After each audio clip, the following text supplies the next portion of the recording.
Hi, this is Kendra from Pencil and Pigment, and today I thought we would look at a couple different studio student grade watercolor papers. Now I have with me the Canson Montval watercolor. This is their cold press. It's 9x12, it's 20 sheets, it's 300 grams, acid free. And I have the Fabriano Studio Watercolor, which is cold press, 9x12, 300 grams, 50 sheets, and 25% cotton. So when I look at the price points for both these products, this product is only sold, because this is the wire-bound version, this is only sold on Amazon. So Blick has the blocks of this, the rolls, the pads at the top that you can rip off, and the hardcover sort of field book of this watercolor paper. But for Amazon, this is $14, which works out to be about 70 cents a page. Now the Fabriano Studio, because I have such the large one, this is sold on Blick and Amazon. Dick Blick, the art supply store, this is actually $5 cheaper, and I am using US dollar. And on Blick this is $19.35, and it works out to be 39 cents a page.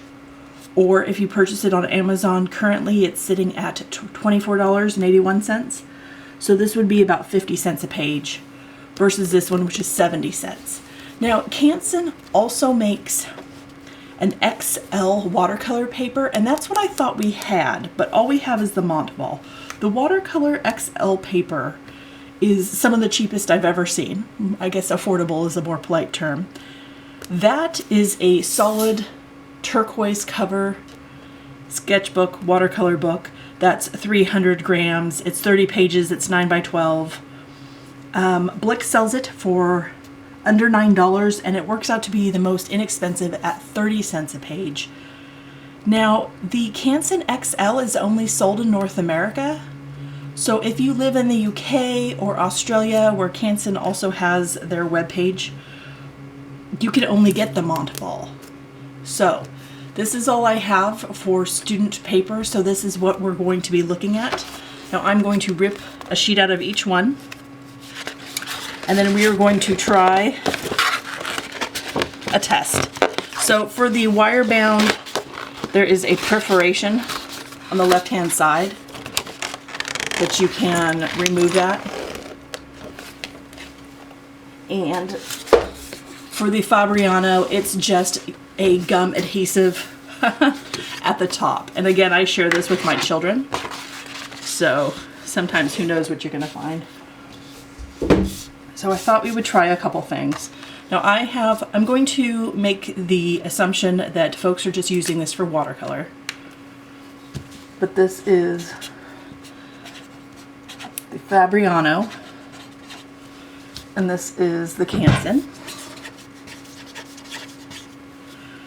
and this is my Tombow pen. And just for comparison, I thought we would do a Copic Chow. This is the one I have that's called Pine Tree Green, and I think it's such a beautiful deep green color. Now, because this is student paper, I thought we would just look at things that fit in the price point of students. So I have a little travel set of Winsor Newton Cotman, and I've had this one for many, many years, and this is the one we take when I go hiking, backpacking. This is the one I've purchased for my children for their electives for homeschool, just because you can mix and do color theory with this one a little bit. Or Crayola. So Crayola are sort of spot colors. These are convenience colors. There's so many additives in these. These are chalky. You can't mix colors together very well, but you can use them for point-to-point transfer. Just know that these aren't light fast. So if you have a 1-year-old that's interested and you're just trying to, you know, purchase a cute gift for under $20, and you pick up a pad of paper and something like this that's fine. If you have a 5-year-old that's showing more interest and aptitude, I would say either the Winsor Newton Cotman or something like White Nights or something else. It's a white label that's really, really similar. So let's find a color in here that we can easily see. And I am using my ultramarine blue. I'm just, oh boy. So because these aren't cotton, they're not 100% cotton, what happens is the watercolor sort of sits on top.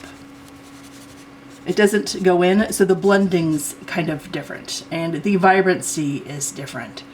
And I always thought in my mind that, here's my Viridian, that this is counterintuitive, that people should actually learn on 100% cotton, and then once they get really, really good at understanding water, movement, pigment, how it blooms, how it connects, they should then move on to student grade paper that's harder to work with, because this really is harder to work with. Now, the Canson I don't believe has any cotton. I think this is just a cellulose wood pulp, and this is 25%. So is this a little bit of a step up from the Canson Montval? A little bit. I mean, if you really want to understand how watercolor works, this is made on, this is my swatch, and you should always swatch your watercolors. This is an Arches 300 gram. And you can feel the difference in the paper. It is scratchy. You can feel the cotton fibers. So what we're going to do, and I have a little rag here, is we're going to try and lift. We're going to try and lift. And we're going to see how many layers we can do here before the paper starts to, okay, pill like fabric. You know what I mean? When it bunches up and you start losing the fibers. Like, how hard can you work this fabric or this paper? And what happens is the more you go over an area, the more you're going to tear up the paper and damage the paper. So at some point, these papers are going to say, I have had enough, and we just can't handle any more layers. So if I start scraping down,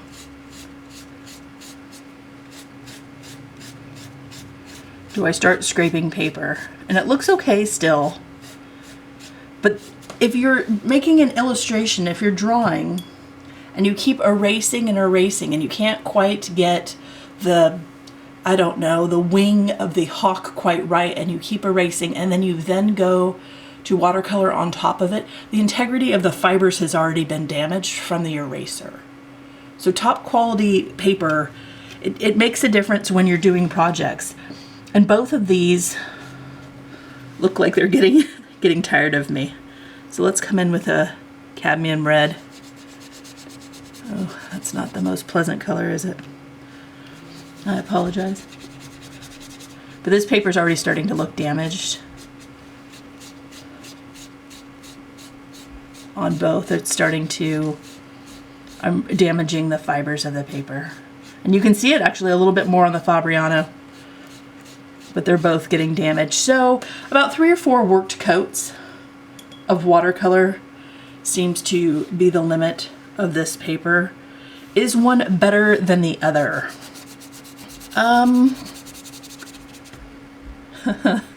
not noticing a huge difference with color payout and laydown. Don't you love that Tombos are water soluble? Bet you didn't know. They're so much fun to play with. They're both performing very similar, so I'm not seeing a huge difference. And I would really have to create on one every single day for 30 days and then switch to the other one doing the exact same project to notice right away a subtle difference.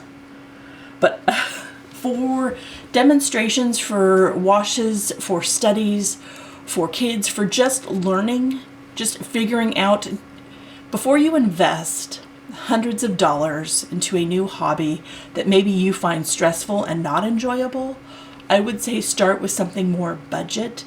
But just know that if you are falling in love with watercolor and creating and using this medium, it is absolutely time to switch over to 100% cotton. You're doing your art and you're mixing and you're experimenting a disservice. And I know that the price of 100% cotton paper just isn't budget friendly, and it can be very intimidating to use. Do it anyway. Do it anyway. It's the only way you're going to get good, get better. It's the only way. It really, really is.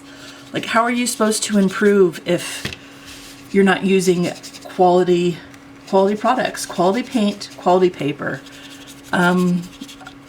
Brushes, it doesn't matter. I've used the gamut of brushes. I've used brushes that, you know, came in a Crayola pack and was able to create something. You can use pine needles as a brush.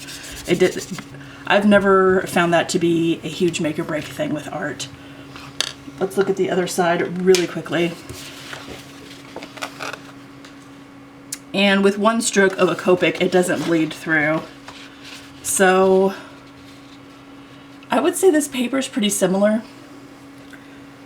I'm not noticing a huge difference, just that at about 4 layers it gets grumpy.